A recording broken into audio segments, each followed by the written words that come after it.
Hello mga ka-trending! Welcome back to ZK Trend.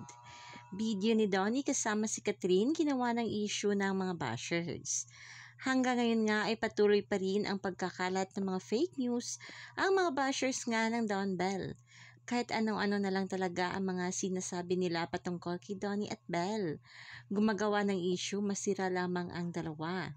Katulad na lamang sa isang video ni Donnie na makikitang andyan nga si Catherine sa Grand Finals ng Pilipinas Got Talent. Kumalat kasi sa Facebook ang isang putol at edited na video na di umano'y tinanggalan ni Donnie ng confetti si Catherine sa kanyang noo.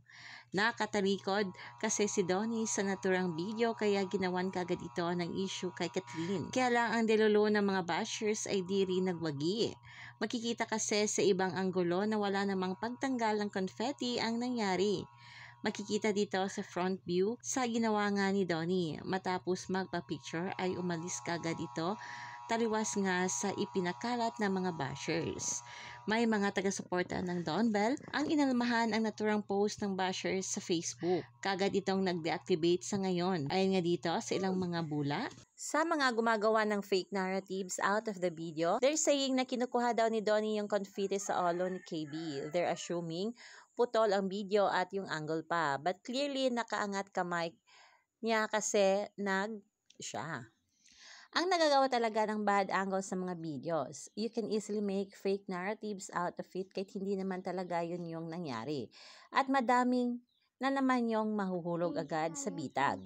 Luckily, the gods are with me and gave me the front view. Ayoko sana patulan kaso medyo di na maganda talaga nababasa ko sa ginagawa na fake news dahil sa putol at edited na video. Sa delolo nyo na tinanggalan ni Donnie ng confetti, idol nyo, heto po ang kuha sa harap ng video.